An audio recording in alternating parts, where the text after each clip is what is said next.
புலவர் கு. ரவீந்திரன் எழுதிய வெள்ளி பல்லக்கு பகுதி 2.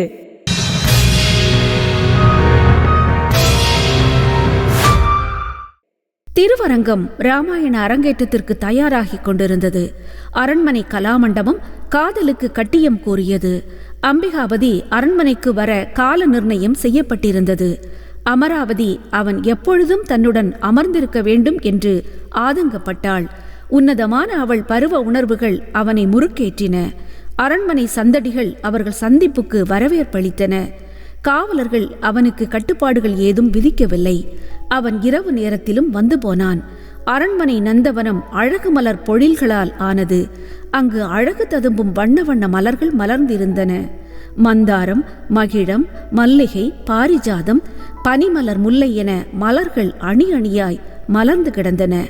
நந்தவன குளத்தில் அழகுமிகு தாமரை, அல்லி, ஆம்பல், குவளை, கொட்டி என விதவிதமாக மலர்ந்திருக்கும் மலர்களை கண்டான் அம்பிகாபதி. குவளை மலர்களை அவன் அவளின் கண்ணின் கருவிழியாய் கண்டான். மல்லிகை மொட்டுகளை அவள் முத்துச்சர பற்களாய் கண்டு மகிழ்ந்தான். செவ்வாம்பல் மலர்கள் அவள் கைவிரல்களை அடையாளம் காட்டின. செந்தாமரை மலர்களோ அவள் வட்ட முகமாய் தோன்றியது. கொடிமுல்லை பூக்களை கண்டவனுக்கு அவள் துடியிடை நினைவு வந்தது. மலர்கள் அவன் மயக்கத்தை தூண்டி இழுத்தன. அழகு மலர்களை அளாவி நீங்கியவன் ரோசா மலர்களின் பரிசத்தை கண்டான். அவள் இதழ்போல் மொக்கி வளர்ந்த ரோசா மலரொன்றை முள் கையில் படாதவாறு பறித்தெடுத்தான். மெல்ல புன்சிரித்தவாறு அரண்மனை நோக்கி நடந்தான். ரோசா மலர் அவன் கைகளுக்கு இன்னும் அழகூட்டுவதாய் அமைந்திருந்தது. பாச மலரை வாரி அணைத்து மங்கை தன் கரங்களில் திணித்தான். அவளும் அதனை ஒய்யாரமான உதடுகளின் கீறல்களோடு பற்றி கொண்டாள். இரு இதயங்களின் உன்னத தாளங்கள் ஒன்றாயின. காணாமல் கண்விழிகள் இனி தூங்காது என்றனர். காதலின் நித்திரையில் நந்தவன மலர்கள் காணாமல் போயின. நந்தவன காவலர்கள் விழித்து கொண்டனர். அரண்மனை பூக்களை பறிப்பவர் யார்? காவல் அதிகமானது. பனிமலர் காவினூடே உதித்தெடும் சென் ஞாயிறாய் தோன்றினான் அம்பிகாபதி. நீலவான் ஆடைக்குள் ஒளிமறைத்து நிலவென்று தோன்றினாள் அமராவதி. நந்தவன மலர்கள் அசைந்தாடி காதலுக்கு தென்றல் தந்தது. மெல்லிய விரல்களால் அவன் அழகு மலரில் ஒன்றை பறித்தெடுத்து அணைத்து அவள் அதரங்களை தடவினான். யாரங்கே? இடியாய் அதிர்ந்தான் நந்தவன காவலன். நகர் எங்கும் கம்மனை வாழ்த்தியும் வரவேற்றும் மகிழ்ந்தனர் மக்கள். சோழ நாட்டு மன்னர் வாழ்க என்று வாழ்த்தொலிகள் எழுப்பினர். வான வேடிக்கைகளோடு வேட்டுகள் பலவும் முழங்கின. மன்னன் குலோத்துங்கன் அரண்மனை நெடுமாடத்தருகே தேரை நிறுத்தினான். பாரி போல் நடந்து செங்கட்சியம் போல் வந்து சிம்மாசனத்தில் அமர்ந்தான். பன்னாட்டு மன்னர்களும் அங்கே வந்து அமர்ந்து கொண்டார்கள். எல்லோரும் கவியரசனை தந்த சோழ மன்னன் வாழ்க என வாழ்த்தினர். தென்னாட்டு மன்னர்கள் வடவரை வென்ற சேரன் செங்குட்டுவனை விட சோழ மன்னன் உயர்ந்தான் என போற்றி புகழ்ந்தனர். சோழ நாட்டு மன்னனுக்கு பொன்னும் பொருளும் நவ ரத்தினங்களும் சந்தனமும் சிங்கக்குட்டிகளும் மயிர் பீலிகளும் யானை தந்தங்களும் தந்து வணங்கினர். கம்பரால் சோழ நாடு பெருமைப்பட்டது என கூறி மகிழ்ந்தான் மன்னன் குலோத்துங்கன். வந்திருந்த மன்னர்களுக்கெல்லாம் சோழன் விருந்துக்கு ஏற்பாடு செய்தான். அரண்மனையில் அறுசுவை உணவு தயாராகி கொண்டிருந்தது. கம்பருக்கு மட்டும் இன்னும் நகர் மக்கள் பாராட்டு கூட்டங்கள் நடத்தி கொண்டிருந்தார்கள். அரண்மனையில் மன்னர்கள் விருந்துண்ண அமர்ந்தார்கள். அறுசுவை உணவு கண்டு மகிழ்ந்தார்கள். சோழன் குலோத்துங்கன் அனைவரையும் வணங்கி உங்கள் வருகையால் சோழ நாடு பெருமைப்படுகிறது என வாழ்த்தினான். உணவினை உண்ணுமாறு வந்தவரிடம் அன்புடன் வேண்டினான். மன்னர்கள் விருந்து பந்தியில் வரிசையாக அமர்ந்து கொண்டார்கள். அமர்ந்தவர்கள் ஒருவரை ஒருவர் பார்த்தனர்.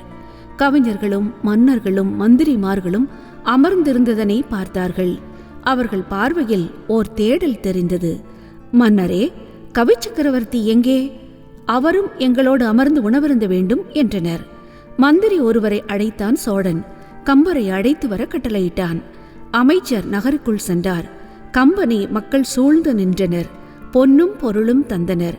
புது கவிதை மலர்களால் பாராட்டி மகிழ்ந்தனர். அமைச்சரால் உள்ளே செல்ல முடியவில்லை. திரும்பி வந்தவர் மன்னனிடம் நிலைமையை கூறினார். சோழன் மட்டற்ற மகிழ்ச்சி கொண்டான். அமைச்சர்களோடு நடந்து வந்தார். மக்களை விலக்கிக் கொண்டு கம்பனை நோக்கி நடந்தார். மக்களின் வாழ்த்தொலியால் வானம் குளிர்ந்தது.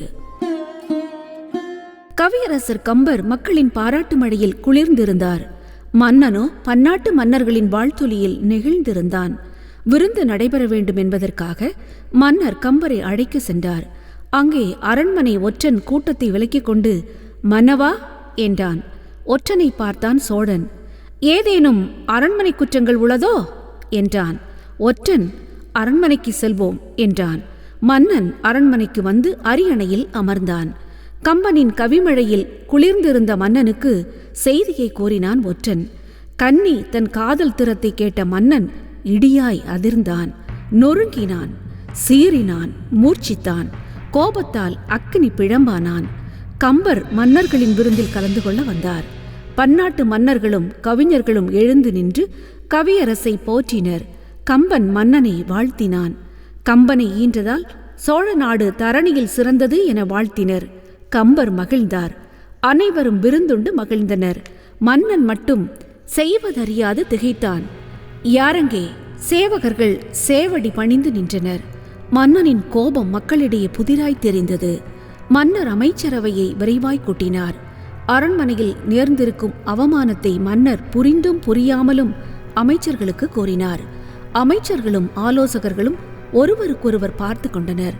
கவி சக்கரவர்த்தி பன்னாட்டு மன்னர்களோடு விருந்துண்டு மகிழ்ந்திருந்தார். மன்னர்கள் கம்பரை பாராட்டி கொண்டிருந்தனர். புலவர்களும் கவிஞர்களும் பெருமை பாராட்டினர். ஆனால் சோழ நாட்டு அரண்மனை கவிஞர்கள் சிலர் பொறாமை கொண்டனர். அரண்மனையில் அமைச்சர் ஒருவர் எழுந்தார். அரசே வணக்கம் என்றார். அமைச்சர்கள் மன்னனை பார்த்தனர். பேசுமாறு அமைச்சருக்கு கட்டளையிட்டார் மன்னர். அரசே, சோழ நாட்டில் உள்ள எல்லோரும் சோழ மன்னனுக்கு அடிமையாகும் என கட்டளையிடுங்கள் என்றான். மன்னனும் அவ்வாறே ஆகட்டும் என கட்டளையிட்டான். கவிஞர்களை விலக்கிக் கொண்டு அவை நடுவே வந்தான் மன்னன். அமைச்சர்களே, அவையோர்களே, சோழ நாட்டு மக்கள் யாவரும் மன்னனுக்கு அடிமையாகும் என்றான். மன்னன் வார்த்தைகளை கேட்ட கவியரசு கம்பன், சோழ நாட்டு மக்கள் மன்னனுக்கு அடிமையாகும், ஆனால் மன்னன் எனக்கு அடிமையாவான் என்றார்.